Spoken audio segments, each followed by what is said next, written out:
የአሜሪካው ፕሬዝዳንት ዶናልድ ትራምፕ በመካከለኛው ምስራቅ ሰላም ወርዷል ብለው በደስታ አውጀው ነበር። የአሜሪካው ፕሬዝዳንት ዶናልድ ትራምፕ በመካከለኛው ምስራቅ ሰላም ወርዷል ብለው ያወጁት ባለፈው የፈረንጆቹ 2025 ጥቅምት ወር ላይ ነበር። በአሜሪካ አደራዳሪነት የተደረሰው ስምምነት ማለትም በሐማስና በእስራኤል መካከል ታጋቾች እንዲመለሱ፣ እርዳታ ወደ ጋዛ እንዲገባና የጋዛ እልቂት እንዲቆም ትልቅ ተስፋ ተጥሎበት የነበረ ቢሆንም ዛሬ ከመሬት ላይ ያለው እውነታ ግን ፍጹም የተለየ ነው። ስምምነቱ ሙሉ በሙሉ በፈረሰበት በዚህ ወቅት በሚሊዮን የሚቆጠሩ የጋዛ ሕዝቦች መኖሪያ አጥተዋል። የንጹህ መጠጥ ውሃ ማግኘት እንኳን የማይችሉበት ሰብአዊ ቀውስ ላይ ተከስቶባቸዋል። ውጥረቱን ይበልጥ ያባባሰው ደግሞ የእስራኤሉ ጠቅላይ ሚኒስትር ቤንያሚን ኔታንያሁ የትራምፕን የሰላም ስምምነት ወደ ጎን በመተው ጋዛን የመቆጣጠር እቅዳቸውን ወደ 70% ከፍ ማድረጋቸው ነው። ይህ የኔታንያሁ ውሳኔ በአሜሪካ የፖለቲካ መድረክ ላይ ጭምር ከፍተኛ ክርክር አስነስቷል። ማርክ ሩቢዮ በኮንግረስ ቀርበው ይህ የኔታንያሁ እቅድ የተኩስ አቁም ስምምነቱን አደጋ ላይ አይጥለውም ወይ የሚል ጠንካራ ጥያቄም ቀርቦላቸዋል። ሩቢዮ ነገሩን አድበስብሰው ለማለፍና ይህ የትራምፕ እቅድ አይደለም ለማለት ቢሞክሩም የኮንግረሱ አባላት ግን የእስራኤል እርምጃ የአሜሪካን የሰላም ጥረት እያፈረሰ ነው በማለት በከባዱ ሞግተዋቸዋል። ይባስ ብሎም ታዲያ በጋዛ የተደገሰው አዲሱ አደጋ በዚህ ሁሉ ቀውስ መካከል ይፋ ሆኗል። የእስራኤል መከላከያ ሚኒስትር እስራኤል ካትዝ ፍልስጤማውያንን በጅምላ የማፈናቀልና ጋዛን ከዘር የማጽዳት ስትራቴጂን በተመለከተ በይፋ መናገር ጀምረዋል። እስራኤል ካትዝ በሰጡት አንድ መግለጫ ላይ በትክክለኛው ጊዜና መንገድ ከፍተኛ ቁጥር ያላቸው ፍልስጤማውያኖችን ጋዛን ለቀው እንዲወጡ የሚያደርገውን በእነሱ አገላለጽ በፈቃድ የማፈናቀል እቅድ ተግባራዊ እንደሚያደርጉ በግልጽ ተናግረዋል። በፈቃድ የማፈናቀል እቅድ የሚለው ሐሳብ ግን ምን ማለት እንደሆነ ዛሬም ድረስ አይታወቅም። ይህ ማለት የጋዛን ሕዝብ መሰረታዊ ፍላጎት በመንፈግ መኖር እስኪያቅታቸው ድረስ አስገድዶ የማባረር ስልታዊ እቅድ ነው እያሉ በርካቶች ተቻሉ። በአሜሪካ አደራዳሪነት የተጀመረ የሰላም ስምምነት እንዴት ከሸፈ? እስራኤል የእቅዱን ምዕራፍ 1 አለመተግበሯ ነው ወይንስ ሐማስ ትጥቅ አልፈታም ማለቱ ነው ነገሩን ያባባሰው? ስለ ኔታንያሁ 70% ጋዛን የመቆጣጠር እቅድ ማርክ ሩቢዮ በኮንግረስ የተጋፈጡት እውነታ ምን ነበር? እንዲሁም የመከላከያ ሚኒስትሩ ማለትም የእስራኤል መከላከያ ሚኒስትር እስራኤል ካትዝ ፈቃደኝነት በሚል የገለጹት አደገኛው እቅድ ማለትም የጋዛን ሰዎች የማጽዳት እቅድ የጋዛን ሕዝብ ዕጣ ፈንታ ወዴት ሊወስደው ይችላል? ወዴት ያመራዋል? የሚሉትን ጉዳዮች እየተመለከትን በዛሬ ቆይታችን ላይ አብረን ቆይታ እናደርጋለን። ሙሉ ዝርዝሩንም ይዘነው መጥተናል። አብራችሁ እንድትቆዩ በአክብሮት እየጋበዝን ቻናላችንም ሰብስክራይብ በማድረግ ቤተሰብ እንድትሆኑ አክብሮታዊ ጥሪያችንን እያቀረብን እንግዲህ ቀደም ብሎ የዘረዘርኩላችሁን ነጥቦች በዝርዝር እያየን እንቀጥላለን። አብራችሁን ሁኑ። የአፍሪካ ህብረት ዋና መቀመጫ የሆነችው ሳር ቤት ላይ በ6 ሚሊዮን 300 ሺህ ብር ሙሉ ክፍያ አፓርትመንት ቤት መግዛት እንደምትችሉ ታውቃላችሁ? ሰላም ቴምር ፕሮፐርቲዎች ነን። ሳር ቤት አደባባዩ ጋር ወይም አዳምስ ሞል አጠገብ ላይ ባለ 1 መኝታ አፓርትመንት በ6 ሚሊዮን 300 ሺህ ብር ሙሉ ክፍያ፣ ባለ 2 መኝታ አፓርትመንት በ8 ሚሊዮን 400 ሺህ ብር ሙሉ ክፍያ እንዲሁም ባለ 3 መኝታ አፓርትመንት በ11 ሚሊዮን 400 ሺህ ብር ሙሉ ክፍያ እየሸጥን እንገኛለን። ልብ በሉ፣ ይሄ 100% ለሚከፍል ደንበኛ ሲሆን ቀስ እያላችሁ መክፈል ለምትፈልጉ ደግሞ በሌላ ዋጋ 20% ቅድመ ክፍያ ከፍላችሁ ቀሪውን በ3 ዓመት ያለምንም ወለድ የምትከፍሉበትን መንገድ አመቻችተንላችኋል። ይሄ ፕሮጀክት መረከቢያ ጊዜው 3 ዓመት ሲሆን የአፍሪካ ህብረት ዋና መቀመጫ የሆነችው ከ20 በላይ ኤምባሲዎች የሚገኙባት ብዙ ዲፕሎማቶች ለመኖር የሚመርጡባት መሀል ሳር ቤት አደባባዩ ጋር የሚገኝ ፕሮጀክት ነው። ለኢንቨስትመንትም ለመኖሪያም ምቹና ተመራጭ ፕሮጀክት ስለሆነ ከስር በምናስቀምጠው ስልክ ቁጥር እየደወላችሁ መግዛት ትችላላችሁ። እንዲሁም በተጨማሪ የንግድ ሱቆችን ቡልጋሪያ አፍሪካ ህብረት ጀርባ ላይ ከ2 ሚሊዮን 500 ሺህ ብር ሙሉ ክፍያ ቅድመ ክፍያው ደግሞ ከ900 ሺህ ብር ጀምሮ ማግኘት ትችላላችሁ። ቴምር ፕሮፐርቲስ የህልሞ ማረፊያ። ባለፈው ዓመት ጥቅምት 13 ቀን ነው በኦክቶበር 13 ማለት ነው በእስራኤልና በሐማስ መካከል የተኩስ አቁም ስምምነት የሚባለው ነገር ተፈረመ። ይሄ የተኩስ አቁም ስምምነት ሲፈረም በቃ በዛ ቀጠና ላይ አዲስ ነገር ሊመጣ ይችላል የሚል አይነት ተስፋ ብዙዎችን አንግበዋል። እኔን ብትጠይቁ በርግጥ የእስራኤልን ሐሳብ ወትሮም በጣም ስለምከታተል ጋዛን በተመለከተም ከዚህ ቀደም ሲያደርጓቸው የነበሩ ነገሮች እስራኤል በታሪኳ ያለፈችበትን መንገድም በደንብ ስለማቅ ያ የሰላም እቅድ እንደው በሚዲያ ከሚነገረው ተስፋ ያን ያክል ውጤት እንደማይመጣበት እውነት ለመናገር ይታወቅ ነበር። ፕሬዝዳንት ዶናልድ ትራምፕ በሻርም ኤልሻክ ግብጽ ውስጥ ለተሰበሰቡ የዓለም መሪዎች ንግግር አድርገው ነበርና ትራምፕ ከመላው ዓለም የሚጎርፍላቸውን ውዳሴ ከተቀበሉ በኋላ በመጨረሻም በታላቅ ጥረት በመካከለኛው ምስራቅ ሰላም አግኝተናል ሲሉ አወጁ። ይህ አባባል የተጋነነ ብቻ አልነበረም፣ መሬት ላይ ሊመጣ የሚችለውን እውነታ በአግባቡም የተረዳ አይመስልም። በወቅቱ ግን ለመኖር ተስፋ በእርግጥም በቂ ስለነበረ የጋዛ ሰዎች ወደ ቀያቸው ፍርስራሾችን ጠራርገው ከፍርስራሽ ክምር ውስጥ ጎጆአቸውን ቀልሰው ሊኖሩ ወስነው በመቶ ሺዎች የሚቆጠሩቱ ወደ ጋዛ መመለስ ጀመሩ። አሜሪካ በእስራኤልና በሐማስ መካከል ስምምነት ሊባል የሚችል ሐማስም የተስማማበትን አይነት እስራኤልም የተስማማችበትን አይነት ስምምነት ማድረግ ችላለች። ነገር ግን ያ ስምምነት መሬት ላይ ይመጣል አይመጣም ከሚለው አንጻር ነው እንግዲህ ጥርጣሬዎቹ በርትተው የቆዩት። የፍልስጤም እስረኞች ይፈታሉ፣ እስራኤላውያን ታጋቾች ወደ ቤታቸው ይመለሳሉ፣ እንዲሁም የጋዛን ሕዝብ የጅምላ እልቂት ይቆማል የሚል አይነት ተስፋም ተይዞ ነበር። ይሄ በእስራኤልና በሐማስ መካከል ተፈርሟል የተባለው እነ ዶናልድ ትራምፕ እያሞካሹ እያደነቁ የገለጹት ዕቅድ የተለያዩ ምዕራፎች አሉት። በመጀመሪያው ምዕራፍ ሰብአዊ እርዳታ ሙሉ በሙሉ እንዲገባና የእስራኤል ጦር ኃይሎች ደግሞ የሎው ላይን የሚባላል ራሳቸው ያሰመሩት ላይን ነው። በእርግጥ የእስራኤል ወታደሮች ራሳቸው ያሰመሩት መስመር ነው፣ የቢጫው መስመር የሚባል ወደዛ ስፍራ ላይ እንዲያፈገፍጉና ይሄ እንግዲህ በምዕራፍ 1 ላይ ነው። ሙሉ በሙሉ ከጋዛ አካባቢዎች ላይ ለመውጣት እንግዲህ እንቅስቃሴ እንዲጀምሩ ታሳቢ ተደርጎ ነበር። ይህንን የሰላም ትግበራ ሂደት እንዲቆጣጠር ኃላፊነት የተሰጠው አንድ በአሜሪካ የሚመራና የዓለም አቀፍ አካል የሆነ የሰላም ቦርድ ነበረ። ቦርድ ኦፍ ፒስ የሚባል ማለት ነው። አሁን በምዕራፍ 1 እስራኤል ወደ የሎው ላይን ወይም ወደ ቢጫው መስመር ታፈገፍጋለች።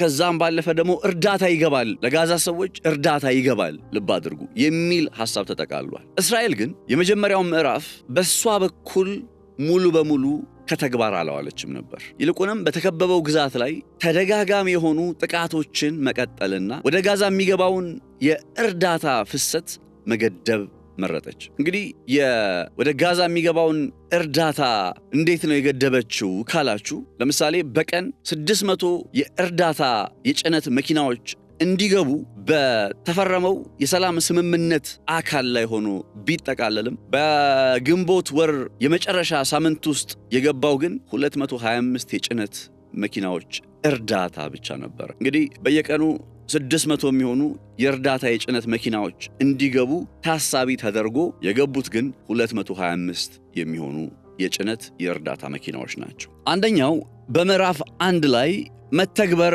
ከነበረበትና እስራኤል እንዳይተገበር ካደረገችው በሰላም ሐሳቡ ላይ ከተጠቃለሉ ቁም ነገሮች መካከል በቀን 600 የእርዳታ የጭነት መኪናዎች ይገባሉ የሚለውንና በእስራኤል ክልከላ ግን ግማሽ ያህል እንኳን አልገቡም። ባይዘው 225 የሚሆኑ የጭነት መኪናዎች ብቻ ነው እንዲገቡ የሚደረገው። አሁን በቀረበው የሰላም ዕቅድ መሰረት አንደኛው በምዕራፍ 1 ላይ እስራኤል መጣስ የጀመረችው እርዳታን በተመለከተ የእርዳታ የጭነት መኪናዎች ወደ ጋዛ እንዳይገቡ መከልከሏ ነው። እሱም ብቻ አይደለም። የምዕራፍ 1 ላይ ከተጠቃለሉ ሐሳቦች መካከል ያው ሰላም ሲፈረም ስምምነት ሲፈረም መቼስ ጦርነት ይቀጥላል ብሎ ታሳቢ አይደረግም። ነገር ግን እስራኤል ስምምነቱ ከተፈረመም በኋላ ተደጋጋሚ የሆኑ በርካታ የአየር ላይ ጥቃቶችን በጋዛ ውስጥ እንድታከናውን ምክንያት ሆኖኛል ያለቻቸውን ሰበቦች እያነሳች ድብደባው ቀጥሏል። ትናንትናም ድብደባው እየተፈጸመ ነበር ጋዛ ውስጥ። ስለዚህ ሌላው እስራኤል ያላከበረችው በምዕራፍ 1 ላይ ተኩስ አቁም ማድረግ ነበረባት። ያንን ተኩስ አቁም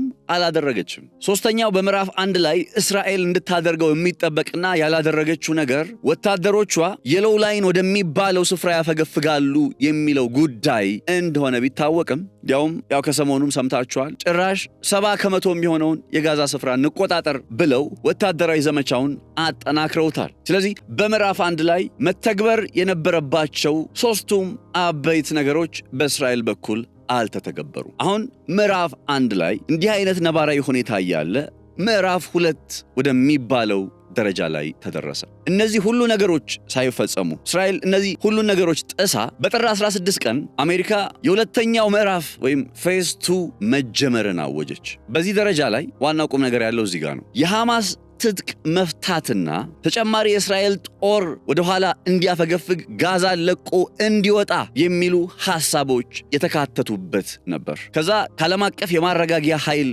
ኢንተርናሽናል ስታቢላይዜሽን ፎርስ የሚሉት የሰላም አስከባሪ ኃይል ማለት ነው በሌላ ቋንቋ ከሽግግር አስተዳደር ባለስልጣናት መምጣት ጋር አብሮ በምዕራፍ 2 ላይ እንደሚተገበር ታሳቢ ይደረጋል። ምን ሐማስ ትጥቅ ይፈታል፣ እስራኤል መከላከያ ኃይል ጋዛን ሙሉ በሙሉ ይለቃል። ከዛ የሰላም አስከባሪ ኃይል የሚባለው አካል በጋዛ ከሽግግር አስተዳደር ምስረታ ጋር አብሮ ጎን ለጎን ይከናወናል የሚል ሐሳብ ነው እንግዲህ ተጠቃለለው ምዕራፍ 2 ላይ። ነገር ግን እንግዲህ ይሄ የምዕራፍ 2 በጋዛ የሰላም ዕቅድ የማስተግበር ሂደት ምዕራፍ 2 ላይ ነን ብለው ካወጁ ከ4 ወራት በላይ ካለፈ በኋላም አሁን ቀደም ብዬ ከነገርኳችሁ የእስራኤል ጦር ወደ ኋላ በማፈግፈግ ጋዛን ለቆ በመውጣት ሆነ ሐማስ ትጥቅ በመፍታት እንዲሁም በዛ በጋዛ ውስጥ የሰላም አስከባሪ ኃይል እና የሽግግር አስተዳደር ምስረታ የሚሉት ጉዳዮች የትኛዎቹም አልተካተቱም። ከዛ ይሄንን አይነት ነባራዊ ሁኔታ እያለ እስራኤል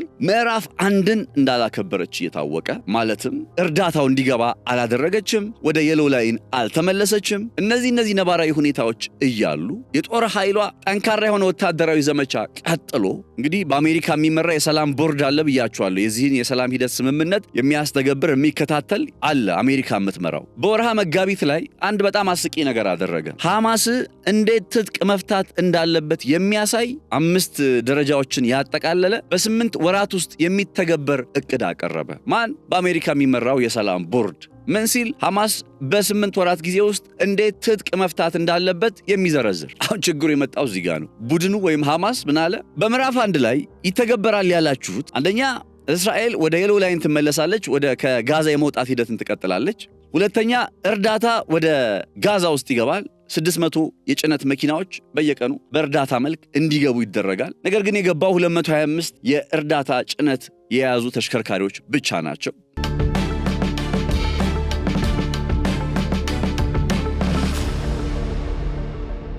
ሶስተኛ እስራኤል ድብደባዋን አላቆመችም። አሁንም እየደበደበች ነው፣ እየተኮሰች ነው፣ የአየር ላይ ጥቃት እየፈጸመች ነው። እንዲህ በምዕራፍ 1 ላይ እስራኤል እነዚህን ማክበር የነበረባትን ቅድመ ሁኔታዎች ሳታከብር ሳትፈጽም በምዕራፍ 2 ላይ ሐማስ ትጥቅ ይፈታል የሚለውን ጉዳይ እንዴት ዛሬ ያውም በአሜሪካ መሪነት የሚመራው የሰላም ቦርድ የ8 ወራት ዕቅድ አዘጋጅቶ እንዴት ትጥቅ ፍታ ይላል? እየተፈጸሙ ያሉ የተኩስ አቁም ጥሰቶችን በመጥቀስና የእስራኤል ጦር ሙሉ በሙሉ ከጋዛ እንዲወጣ በመጠየቅ የቀረበለትን ትጥቅ የመፍታት ዕቅድ ውድቅ አደረገ። አሁን በጋዛ የሰላም ስምምነት ከተፈረመ በኋላ የሰላም ስምምነቱ እንዴት ከሸፈ ከተባለ አንደኛ እስራኤል በሰላም ስምምነቱ መሰረት በምዕራፍ 1 ላይ መተግበር የነበረባትን 1 2 3 ጉዳዮች አልተገበረችም። የአየር ላይ ድብደባዋን ወታደራዊ ዘመቻዋን ቀጥላለች። ይባስ ብላም በኔታንያሁ አማካኝነት አሁን 70% የሚሆነውን የጋዛ ክፍል እንቆጣጠራለን በሚል አዲስ የሆነ ጋዛን የመክበብና የመቆጣጠር እቅዳቸውን እያስፈጸሙ ነው። የእርዳታ መኪና እየገባ አይደለም። እርዳታን በተመለከተ መቼስ ያለው አቢዩዝ፣ ያለው ኢፍትሐዊነት፣ ያለው ኢሰብአዊነት ቪዲዮዎችን ከአካባቢው ላይ ለምንመለከት እጅግ በጣም ሰቅጣጭ ነው። የእርዳታ መኪናዎቹ ወደ ጋዛ ከመግባታቸው በፊት ባሉ የግብፅ አካባቢዎች ላይ ተኮልኩለው ረዣዥም ደርሰዋል እኮ የእርዳታ መኪናዎቹ ኦልሬዲ ግብፅ ደርሰዋል። ሰናይ በረሃን እኮ ደርሰዋል። የሚቀረው ወደ ጋዛ ሻገር ብሎ መግባት ነው። በፊላደልፊያ ኮሪደር በኩል ቁጥጥር የምታደርገው እስራኤል ግን እርዳታ እንዴት ብሎ ይግባ? በቃ እንዴት ታስገባው? ስለዚህ እርዳታ እንዲገባ ሳታደርግ ድብደባውን ቀጥላ የጦር ኃይሏን ከጋዛ የማስወጣት እንቅስቃሴ ወይም እቅድ ሳይኖራት ሐማስን ትጥቅ ፍታ ብሎ ሁለተኛው ምዕራፍ ላይ ሄዶ ጉብ ማለት እኔ ይህንን ነገር እንደሚከታተል ሰው ኦብቪየስሊ የሐማስ ቡድን ለዚህ አዎንታዊ ምላሽ እንደማይኖረው ይታወቃል። ትጥቅ አልፈታም አይደለም እኮ ያለው። ሐማስ ትጥቅ ሊፈታ ተስማምቶ ፈርሟል። ሐማስ ትጥቅ ሊፈታ ተስማምቶ ስምምነት ፈርሞ ነገር ግን ያንን ትጥቅ ለመፍታት በራሳቸው በስምምነቱ ላይ እና አሜሪካ ባስፈረሙት ስምምነት ላይ የተቀመጠውን ቅድመ ሁኔታ እስራኤልን በተመለከተ ማድረግ የሚገባትን ሁኔታ አንዱንም አላደረገችም። እንዴት ነው ሐማስ ትጥቅ የሚፈታው? በእንደዚህ አይነት ውጥረት ውስጥ ያለችው ጋዛ እንግዲህ ከ8 ወራት በላይ ከተቆጠረው የተኩስ አቁም ስምምነት በኋላ አሁን ላይ በምን አይነት ሁኔታ ውስጥ ትገኛለች የሚለው እጅግ በጣም ልብ ይነካል። በፈራረሰ ሁኔታ ላይ ነች ያለችው። በቃ ዛሬም ፍርስራሾችን ጠራርገው ከፍርስራሽ ስር ጎጆ ቀልሰው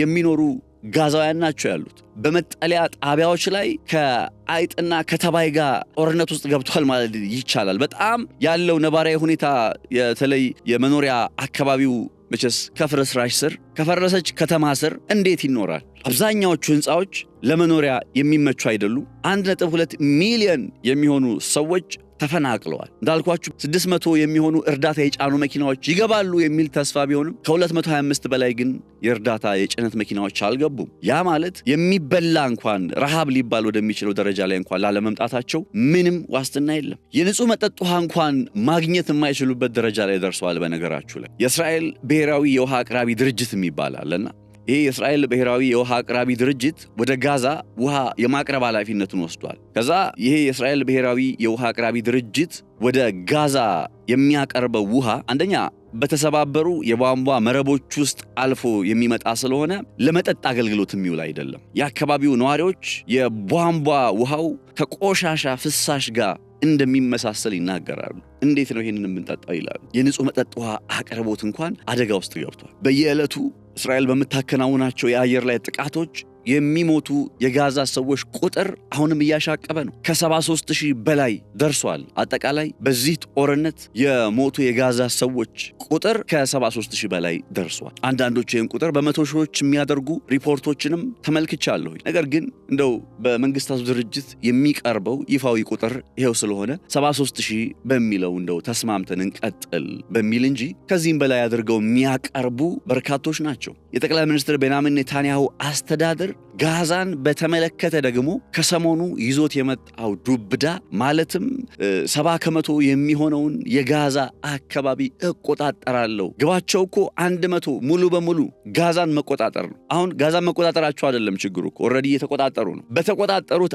አካባቢ ላይ አንድም ፍልስጤማዊ ዝር እንዲል አይፈልጉም። አንድ ፍልስጤማዊ ወደዛ ስፍራ እነሱ ወደ ያዙት ስፍራ ላይ ተመልሶ እንዲገባ አይፈቅዱ። በሌላ ቋንቋ the right to return ወይም ወደ ቀያቸው መመለስ የሚባለውን ጉዳይ እንደተነፈጉ ነው። በዚህ አይነት ነባራዊ ሁኔታ ውስጥ ነው ሐማስ ትጥቅ አልፈታም የሚል ምክንያትን በማቅረብ እነ ጠቅላይ ሚኒስትር ቤንያሚን ኔታንያሁ በጦር ግንባሩ ላይ አሁን 70% እንቆጣጠራለን፣ ከዛ 100% ስንቆጣጠር ያኔ ይፈታል የሚል አይነት ትንተና እያቀረቡልን የሚገኙት። የዘነጉት ነገር ግን የሐማስ ቡድን ራሱ ከአሜሪካ ባቀረበችው የሰላም ስምምነት ላይ ትጥቅ መፍታት በጋዛ ውስጥ የሽግግር ባለስልጣን አስተዳደር መመስረት በሚሉት ጉዳዮች ላይ ተስማምቷል። ትጥቅ እንድፈታ በጋዛ የሽግግር አስተዳደር ባለስልጣን እንዲመሰረት በሚሉት ጉዳዮች ላይ ግን እነዛን ለመፈጸም እስራኤል የእርዳታ የጭነት መኪናዎችን ታስገባ፣ እስራኤል ከጋዛ ውስጥ ለቃ ትውጣ። ዛት ቅድመ ሁኔታው እሱ ነው። በጣም የሚገርማችሁ በዚህ ጉዳይ ላይ እንግዲህ በቀረበው የሰላም እቅድ መሰረት የእስራኤል ጦር እንግዲህ ቀስ በቀስ በድንበር ላይ ወደሚገኝና የተከለለ ቀጠና በፈር ዞን ይሸጋገራል ተብሎ ተገልጿል። ከተሸጋገረ በኋላ ደግሞ በዛ ይቆያል ማለት አይደለም፣ ሙሉ በሙሉ ለቆ ይወጣል ተብሎ ተገልጿል። ከዛ የጋዛ መልሶ መገንባት የሚባለው ጉዳይ ተቀምጧል። በዛ ሁሉ ቅድመ ሁኔታዎችን እስራኤል ሳታከብር አሁንም የጋዛ ሰዎች ላይ የቦምብ ውርጅብኝ ማውረዷን ቀጥላ ሐማስ ትጥቅ አልፈታም እያሉ ይናገራሉ። ሐማስ መቼ ትጥቅ አልፈታም አለ? ሐማስ መቼ የሽግግር አስተዳደር ባለስልጣን አይመሰረትም አለ? ሐማስ ያለው እስራኤል በጋዛ ላይ እያከናወነች ያለውን የጦር ዘመቻ ታቆም፣ እስራኤል እርዳታዎችን ለጋዛ ሰዎች ታስገባ፣ እስራኤል የጦር ኃይሏ ለቆ ይውጣ። በዚህ ጉዳይ ላይ ከተስማማን እኔ ትጥቅ እፈታለሁ፣ በጋዛም የሽግግር አስተዳደር ይመሰረታል። እነ ኔታንያሁ ከነሱ የሚጠበቀውን የትኛውንም ነገር ሳያሟሉ የትኛውንም ነገር ቅድሚያ ሳይሰጡ በሐማስ ቡድን ላይ ግን በስምምነቱ ላይ የቀረበው ሐሳብ ይተግበር፣ ሐማስ ትጥቅ ይፍታ። እንዳልኳችሁ ትጥቅ አልፈታም አላለም ቡድኑ። ኦልሬዲ ፈርሟል ትጥቅ ሊፈታ። ግን አዝን የነሱን የቤት ስራ ሰርተው የጨረሱ ይመስል ተጠያቂነቱን ሁሉ ስምምነቱ ለምን ከሸፈ፣ ስምምነቱ ለምን ወደ መሬት ላይ ሊወርድ አልቻለም በሚለው ላይ ተጠያቂነቱን የማን አድርገውታል? የሐማስና የሐማስ ብቻ አድርገውታል። ነገሩ ይበልጥ የሚያስገርመው ይሄኛው ቁም ነገር ሲታይ ነው። እነ ጠቅላይ ሚኒስትር ቤንያሚን ኔታንያሁ መቼስ ለዓለም አቀፉ ማህበረሰብ ወይም ለዓለም አቀፉ የተባበሩት መንግስታት ድርጅት አንገዛም ብለው ከዓለም አቀፍ ሕግ በላይ ነን፣ እኛን ማንም አያስተዳድረንም በሚል አይነት ሁኔታ ያደረጉ ያለው እንቅስቃሴ እውነት በጋዛ ውስጥ ያለው ነባራዊ ሁኔታ እጅግ በጣም የሚያሳዝን ነው። በበሽታ ምክንያት እየረገፉ ያሉ የጋዛ ሰዎች ቁጥር ጥቂት የሚባል አይደለም። በበሽታ ምክንያት ማለት ንጽህናው በተጠበቀ አካባቢ ላይ እየኖሩ ስላልሆነ በተላላፊ በሽታዎች የሚረግፉ የጋዛ ሰዎች ቁጥር ጥቂት አይደለም። የአፍሪካ ህብረት ዋና መቀመጫ የሆነችው ሳር ቤት ላይ በ6 ሚሊዮን 300 ሺህ ብር ሙሉ ክፍያ አፓርትመንት ቤት መግዛት እንደምትችሉ ታውቃላችሁ? ሰላም ቴምር ፕሮፐርቲዎች ነን። ሳር ቤት አደባባዩ ጋር ወይም አዳምስ ሞል አጠገብ ላይ ባለ 1 መኝታ አፓርትመንት በ6 ሚሊዮን 300 ሺህ ብር ሙሉ ክፍያ፣ ባለ 2 መኝታ አፓርትመንት በ8 ሚሊዮን 400 ሺህ ብር ሙሉ ክፍያ እንዲሁም ባለ 3 መኝታ አፓርትመንት በ11 ሚሊዮን 400 ሺህ ብር ሙሉ ክፍያ እየሸጥን እንገኛለን። ልብ በሉ ይሄ 100% ለሚከፍል ደንበኛ ሲሆን ቀስ እያላችሁ መክፈል ለምትፈልጉ ደግሞ በሌላ ዋጋ 20% ቅድመ ክፍያ ከፍላችሁ ቀሪውን በ3 ዓመት ያለምንም ወለድ የምትከፍሉበትን መንገድ አመቻችተንላችኋል።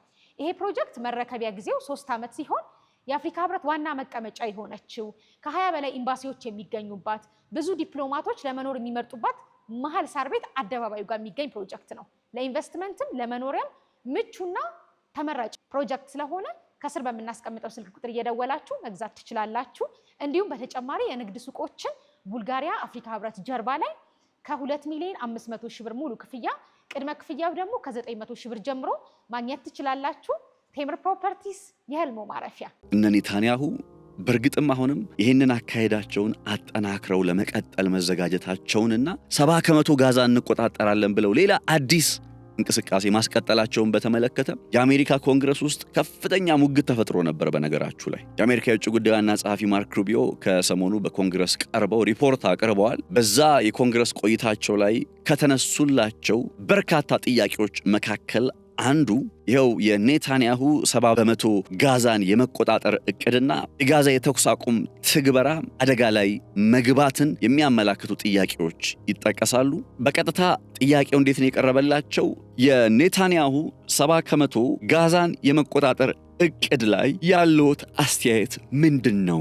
የትራምፕ አስፈጽመዋለሁ ያሉትን የሰላም እቅድ አደጋ ውስጥ አያስገባም ወይ እየተባሉ ነው የተጠየቁት ማርክ ሩቢዮ። እና በጣም የሚገርማችሁ ማርክ ሩቢዮ ይህንን ጉዳይ አድበስብሰው ለማለፍ ነው የሞከሩት። ቪዲዮውን ገብታችሁ ማየት ትችላላችሁ። አድበስብሰው አይተው እንዳላዩ ሰምተው እንዳልሰሙ ጠያቂዋ የምትጠይቃቸው እኔ እየጠየኩት ያለው ስለ 70% ጋዛን እንቆጣጠራለን የሚል የኔታንያሁ እቅድ አስተያየቶ ምንድነው ትላቸዋለች። ከዛ እሳቸው ምን ይላሉ? አሁን የሰላም ቦርዱ ያከናወነ ባለው የማስፈጸም ሂደት መሰረት የሐማስ ቡድን ትጥቅ መፍታት አለበት፣ ሌሎች ስራዎችን እየሰራን ነው። አይደለም ምን የምላችሁ እኮ 70% ስለመቆጣጠራቸው ነው። ስለዛ እቅዳቸው ተናገሩ። አሁንም ማርክ ሩቢዮ ይቀበሉና ኔታንያሁ ጋር የተገናኘውን ነጥብ ትተው ስለሌላ የጋዛ እቅድ እንዴት የእርዳታ መኪናዎች እየገቡ እንደሆነ ሚሊዮን ዶላሮችን ኢንቨስት ስለማድረጋቸው ይናገራሉ። ትቀማቸዋለች ደግሞ እንደገና ጠያቂዋ። አሁንም ጥያቄን አልመለስክልኝም። እየጠየቅኩህ ያለሁት ኔታንያሁ 70% ጋዛን የመቆጣጠር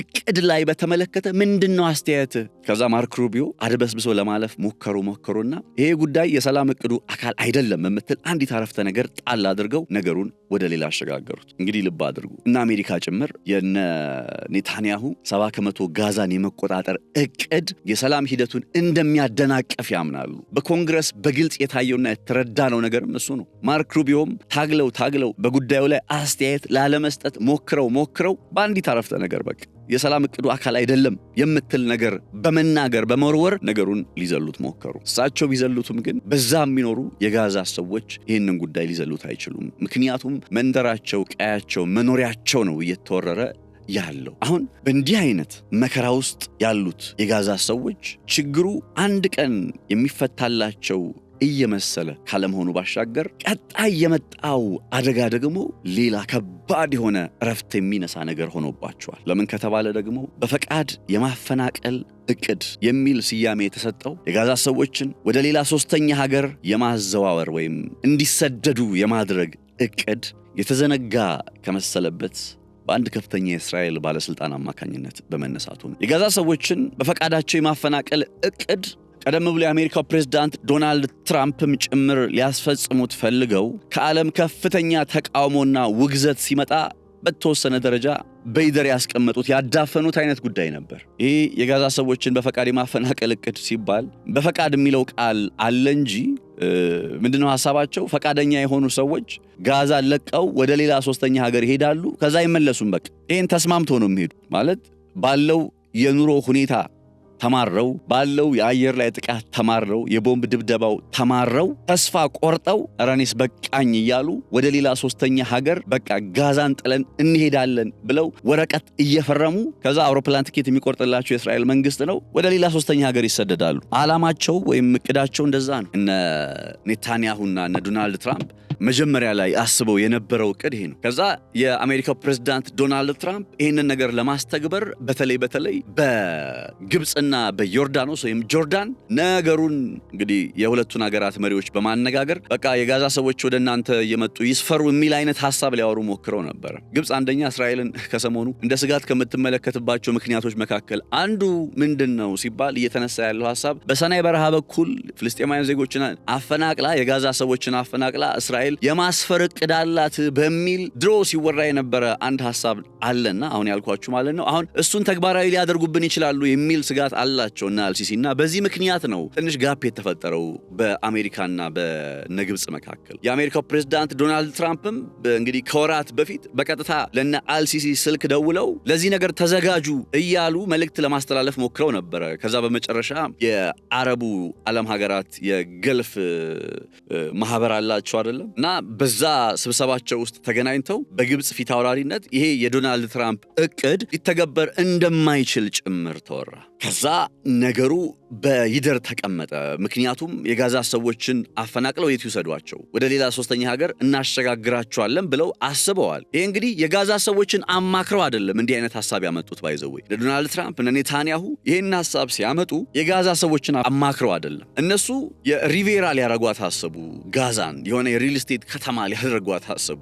ከዛ ያንን ለማድረግ ግን እዛ የሚገኙ የጋዛ ሰዎች እስካሉ ድረስ ይሄ እቅዳቸው እንደማይሳካ ያውቁታል። ይሄ ኢንቨስትመንታቸው እንደማይሆን ያውቁታል። ስለዚህ የሚሻለው እንግዲህ አስቡት፣ ከኖሩበት ከተወለዱበት እትብታቸው ከተቀበረበት እኔ አይዶን ነው የሀገርነት ስሜት የሚባለው ጉዳይ የጋዛ ሰዎችን ነገር ለመረዳት ማለት ከሀገራችሁ መኖር አትችሉም፣ በቀያችሁ መኖር አትችሉም። ስለዚህ ተነሱና ወደ ሌላ ሶስተኛ ሀገር እንልካችኋለን፣ በዛ ኑሩ። በጣም የሰብአዊ መብት ጥሰት እኮ ብቻ አይደለም፣ ይሄ ዘር የማጽዳት ወንጀል፣ ዘር የማጽዳት ኢትኒክ ክሊንሲንግ ነው። ከዛ ይሄ የነ ዶናልድ ትራምፕ እቅድ በተደጋጋሚ ተቃውሞ ገጠመው። የአረቡ ዓለም ሀገራትም በቃ በዚህ ጉዳይ ላይ ጠንከር ያለ ድምፃቸውን ሲያሰሙ በመሃል ላይ እስራኤል ለሶማሊላንድ ዕውቅና ሰጠች። ከዛ እስራኤል ለሶማሊላንድ ዕውቅና ስትሰጥ ሲወሩ ከነበሩ ጉዳዮች መካከል እና ሐሰን ሼክም ያው ለእንትኑ እንዲጠቅማቸው ዓለም አቀፋዊ ድጋፍ ለማግኘት እንዲጠቅማቸው ሲያወሩ ከነበረው ጉዳይ መካከል አንዱ የሶማሊላንድ ከእስራኤል ጋር ግንኙነት መጀመሯን ተከትሎ ማለት ነው እስራኤል የጋዛ ሰዎችን አፈናቅላ በሶማሊላንድ ልታኖር ታቅዳለች የሚል አይነት ሐሳብም ጭምር ነበረ። ከዛ በዚህ ጉዳይ ላይ እንዲህ አይነት ስምምነትን ሶማሊላንድ ከእስራኤል ጋር አልተፈራረመችም በማለት የሶማሊላንዱ ፕሬዝዳንት አብደላሂ ኢሮ በይፋ መግለጫ ሰጡ። ከዛ የጋዛ ሰዎችን አፈናቅሎ ወደ ሌላ ሶስተኛ ሀገር የማዘዋወር እቅድን በተመለከተ ሲወራ የነበረው ነገር በቃ አሁን ተስፋ ቆርጠውበታል፣ ነገሩን ትተውታል ማለት ነው ተብሎ በተወሰነ ደረጃ ነገሩ ተዳፈነ፣ ተዘነጋ። እስከ መቼ? አሁን የእስራኤሉ የመከላከያ ሚኒስትር እስራኤል ካትስ ከዚህ ጉዳይ ጋር በተገናኘ እጅግ በጣም አስደንጋጭ የሆነ አስተያየትን እስኪሰጡ ድረስ እሳቸው ምን እንዳሉ ልንገራችሁ። እስራኤል መከላከያ ሚኒስትር እስራኤል ካትስ የጋዛ ሰዎችን በፈቃድ የማፈናቀል እቅድ በሚል ታፔላ ወደ ሌላ ሶስተኛ ሀገር የማዘዋወር ዓላማና እቅድ እንዳልተዘነጋ ነው የገለጹት። እስራኤል ጋዛን በተመለከተ ከያዘችው የረጅም ጊዜ እቅድ አካል ተደርጎ የፍልስጤማውያንን መጠነ ሰፊ ስደት በማከናወን ጋዛን ከዘር የማጽዳት ኤትኒክ ክሊንሲንግ ስራ ለመስራት ቁርጠኛ መሆናቸውን ነው በአደባባይ የተናገሩት። ባይዘው ሲናገሩት እንኳን አላፈሩም። እነሱ የአንድ ሀገር ዜጎችን ከቀያቸው ከመንደራቸው አፈናቅለው ወደ ሌላ ሶስተኛ ሀገር እንልካቸዋለን ብለው ሲናገሩ እነ እስራኤል ካትዝ አላፈሩም። እስራኤል ካትዝ ባሳለፍነው ሮብ የሐማስ የቅርብ ጊዜ ወታደራዊ አዛዥ የነበረው መሐመድ ኦዴህ በታለመ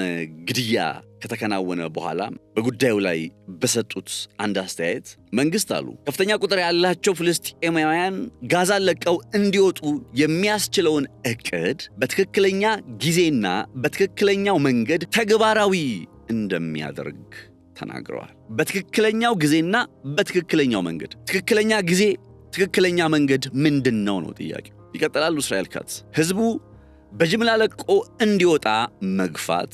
እንዴት ነው የሚገፉት?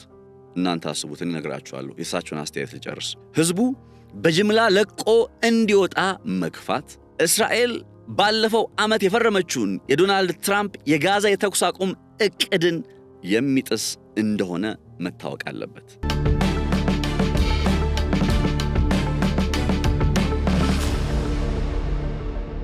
የእቅዱ ሁለተኛ ነጥብ ላይ ምን ይላል መሰላችሁ?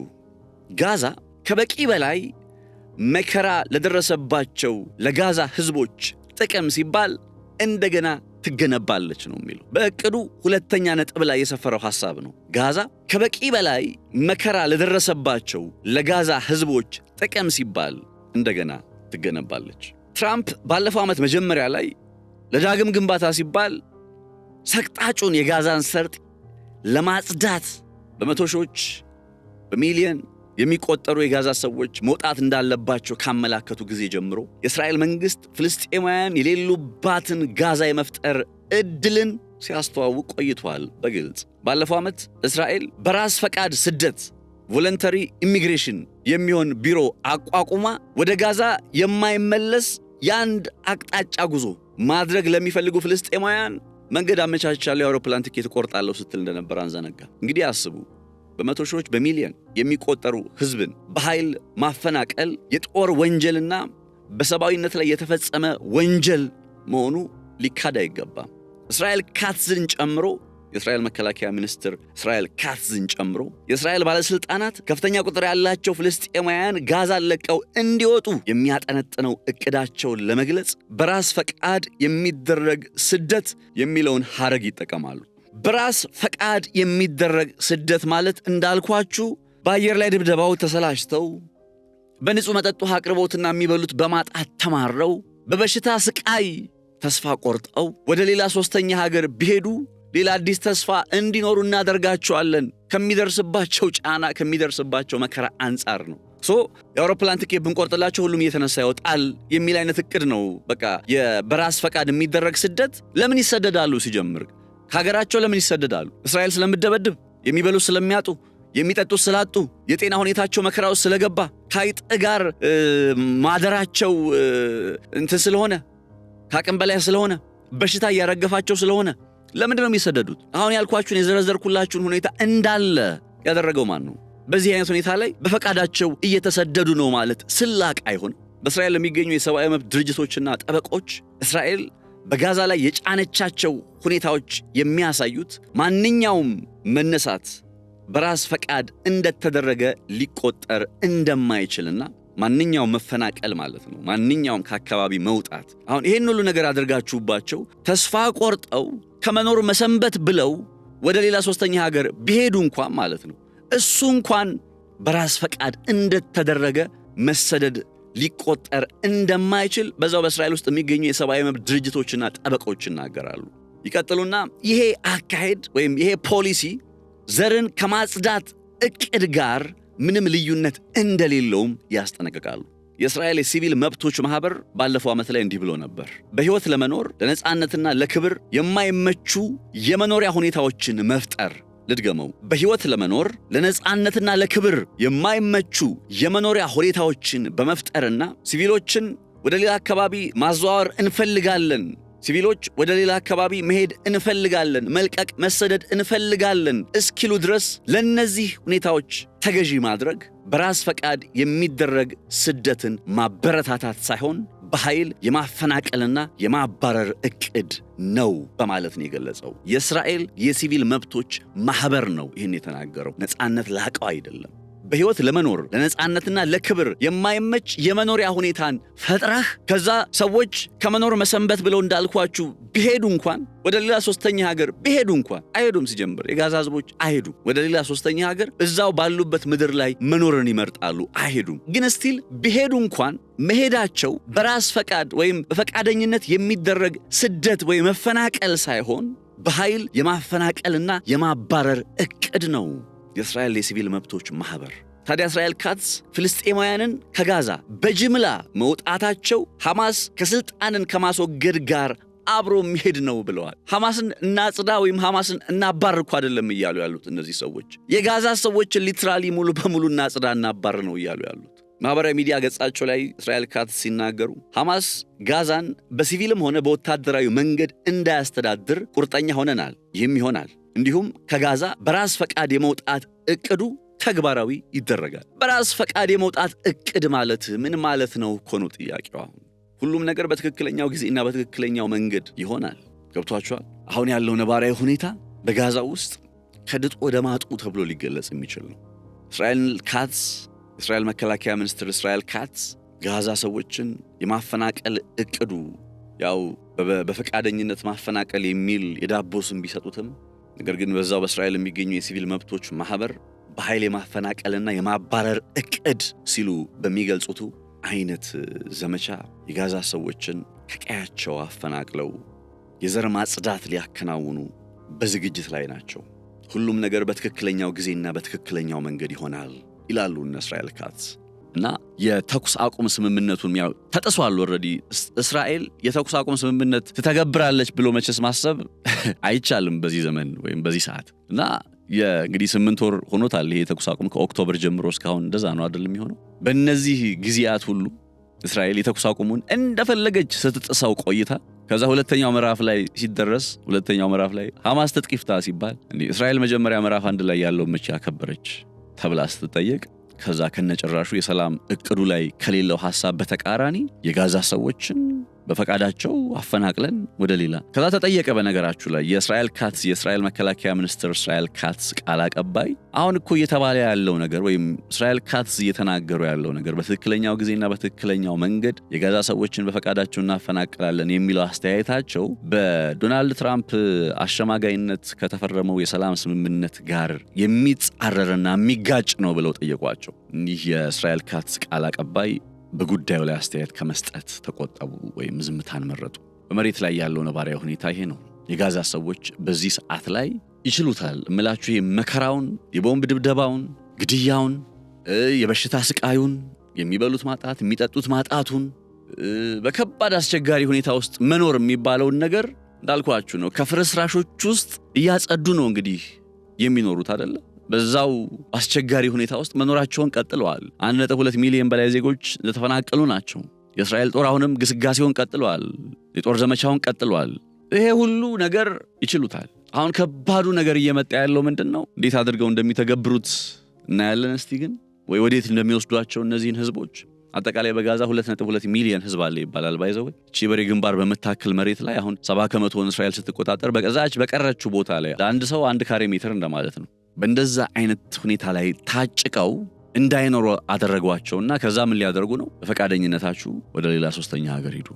ፈቃደኝነት የሚለው ጉዳይ የአውሮፕላን ትኬት የእስራኤል መንግስት ስለሚቆርጥላቸው ነው ፈቃደኛ የሚያሰኘው። ለነገሩ በዛው በእስራኤል ውስጥ ያሉ የሲቪል ማህበራት የሲቪል መብቶች ማህበራት ነገሩን ሲገልጹት በኃይል የማፈናቀልና የማባረር እቅድ ነው እያሉ ነው የሚያስጠነቅቁትና እኔም እሱን ቃል ነው የምጠቀመው። በኃይል የማፈናቀልና የማባረር እቅድ ነው እንጂ ይሄ በየትኛውም አይነት መልኩ የጋዛ ሰዎችን በፈቃዳቸው ወደ ሶስተኛ ሀገር እንዲሰደዱ ማድረግ አይደለም። እና እነዚህ የጋዛ ሰዎች ከባዱ እየመጣባቸው ያለ ነገር ይሄ ነው። ግን ዋን ቲንግ እርግጠኛ መሆን የሚቻለው ወይም እንደው በአብዛኛው ሊሆን ይችላል ብለን ልንገምት የምንችለው ነገር በምንም አይነት ተአምር የጋዛ ሰዎች እዛው ባሉበት ቦታ ላይ መሞትን ይመርጣሉ እንጂ ቀያቸውን ምድራቸውን ለቀው አይሄዱም። በምንም አይነት ተአምር ቀያቸውን ለቀው አይሄዱም። ምድራቸውን ጋዛን ጥለው አይሄዱም። ያንን ማድረግ ቢፈልጉ ኖሮ ያደርጉት ነበር። እስካሁን በበቂ ሁኔታ መከራን፣ በበቂ ሁኔታ ስቃይን ከበቂ በላይ ሊባል በሚችል መልኩ መከራና ስቃይን አይተዋል። የመከራውና የስቃዩ መዓት በስቶባቸው ተደራርቦባቸው ቀያቸው ለቀው እንዲወጡ ከሆነ የሚፈልገው ኦሬዲ ከዚህ በላይ ምንም ሊሆኑ አይችሉም የጋዛ ሰዎች። ስለዚህ ቀያቸውን በፈቃዳቸው ለቀው ይሄዳሉ። በጣም የማይሆን ቅዠት ነው። ስለዚህ እስራኤል እንዴት አድርጋ ነው ይህንን የዘር ማጽዳት አካሄድ የምታከናውነው የሚለው ጉዳይ እጅግ በጣም ጋዛን በተመለከተ አሳሳቢው ነገር ነው እና አሜሪካም በዚህ ጉዳይ ላይ ዝምታን መርጠዋል። ዓለም እንዳለ ጋዛን ዘንግቷል። የአረቡ ዓለምም ጭምር ጋዛን ዘንግቷል። አሁን ራይ ነው ትላንትና የዚህ የእስራኤል ካትስ የጋዛ ሰዎችን ማፈናቀል የሚለውን ጉዳይ ዜና ስመለከት ነው እኔ ራሴ ስለ ጉዳዩ መለስ ብዬ ማንበብና ማየት የጀመርኩት። በሌላ ዓለም አቀፋዊ ዜናዎች የኢራን የሊባኖስ ምናምን ነገሩ ስለተወጠረ እንዳልኳችሁ የጋዛ የዌስት ባንክ ምናምን ጉዳይ ተዘንግቷል። ዓለም በእነዚህ ጉዳዮች በተወጠረበት በዚህ ሰዓት ላይ ግን እነ እስራኤል ካትስ ምን እያሉ ነው? በትክክለኛው ጊዜና በትክክለኛው መንገድ የጋዛ ሰዎችን ከዚህ አፈናቅለን ወደ ሶስተኛ ሀገር እንልካለን እያሉ ነው። የሚሆን አይነት እቅድ አይደለም። የሚተገበር አይነት እቅድ አይደለም። እንዳልኳችሁ ነው የጋዛ ሰዎች ከዛ ስፍራ ላይ ለቀው መሄድ ቢፈልጉ ኖሮ ነው ይሄን ያክል ጊዜ የማይቆዩም ነበር። ገና እቅዱ እንደመጣ ከፍታ እኮ ነበር እስራኤል የሆነ ቢሮ አቋቁማ ነበር። እንዳልኳችሁ ያኔ ጥለው ይሄዱ ነበር። ስለዚህ አሁን አሳሳቢው ለነዚህ ሰዎች በሚሊዮን ለሚቆጠሩ ሰዎች አሳሳቢው ነባራዊ ሁኔታ በቀያቸው የመኖርና ያለመኖር ጉዳይ ሆኗል ማለት ነው። ይህንን እንግዲህ ለዛሬ ከጋዛ ጋር በተገናኘ ማሰናዳት የፈለኩት ፕሮግራም ይኸው ነበር። በቀጣይ ከነዚሁ የጋዛንም ሆነ አጠቃላይ በቀጠናው ካሉ ነባራዊ ሁኔታዎች ጋር ደግሞ እንመለሳለን። አብራችሁ እንድትሆኑ በአክብሮት ጋብዛለሁ። በቀጣይ መረጃዎቻችን ወደ እናንተ ማድረሳችንን እንቀጥላለን። ቻናላችንን ሰብስክራይብ እያደረጋችሁ ቤተሰብ መሆናችሁ አይዘንጋ። መልካም ጊዜ፣ መልካም ቆይታ። ነጻነት ላቀው ነበርኩኝ። የአፍሪካ ህብረት ዋና መቀመጫ የሆነችው ሳር ቤት ላይ በ6 ሚሊዮን 300 ሺህ ብር ሙሉ ክፍያ አፓርትመንት ቤት መግዛት እንደምትችሉ ታውቃላችሁ? ሰላም ቴምር ፕሮፐርቲዎች ነን። ሳር ቤት አደባባዩ ጋር ወይም አዳምስ ሞል አጠገብ ላይ ባለ 1 መኝታ አፓርትመንት በ6 ሚሊዮን 300 ሺህ ብር ሙሉ ክፍያ፣ ባለ 2 መኝታ አፓርትመንት በ8 ሚሊዮን 400 ሺህ ብር ሙሉ ክፍያ እንዲሁም ባለ 3 መኝታ አፓርትመንት በ11 ሚሊዮን 400 ሺህ ብር ሙሉ ክፍያ እየሸጥን እንገኛለን። ልብ በሉ ይሄ 100% ለሚከፍል ደንበኛ ሲሆን ቀስ እያላችሁ መክፈል ለምትፈልጉ ደግሞ በሌላ ዋጋ 20% ቅድመ ክፍያ ከፍላችሁ ቀሪውን በ3 ዓመት ያለምንም ወለድ የምትከፍሉበትን መንገድ አመቻችተንላችኋል። ይሄ ፕሮጀክት መረከቢያ ጊዜው 3 ዓመት ሲሆን የአፍሪካ ህብረት ዋና መቀመጫ የሆነችው ከ20 በላይ ኤምባሲዎች የሚገኙባት ብዙ ዲፕሎማቶች ለመኖር የሚመርጡባት መሀል ሳር ቤት አደባባዩ ጋር የሚገኝ ፕሮጀክት ነው። ለኢንቨስትመንትም ለመኖሪያም ምቹና ተመራጭ ፕሮጀክት ስለሆነ ከስር በምናስቀምጠው ስልክ ቁጥር እየደወላችሁ መግዛት ትችላላችሁ። እንዲሁም በተጨማሪ የንግድ ሱቆችን ቡልጋሪያ አፍሪካ ህብረት ጀርባ ላይ ከ2 ሚሊዮን 500 ሺህ ብር ሙሉ ክፍያ ቅድመ ክፍያው ደግሞ ከ900 ሺህ ብር ጀምሮ ማግኘት ትችላላችሁ። ቴምር ፕሮፐርቲስ የህልሞ ማረፊያ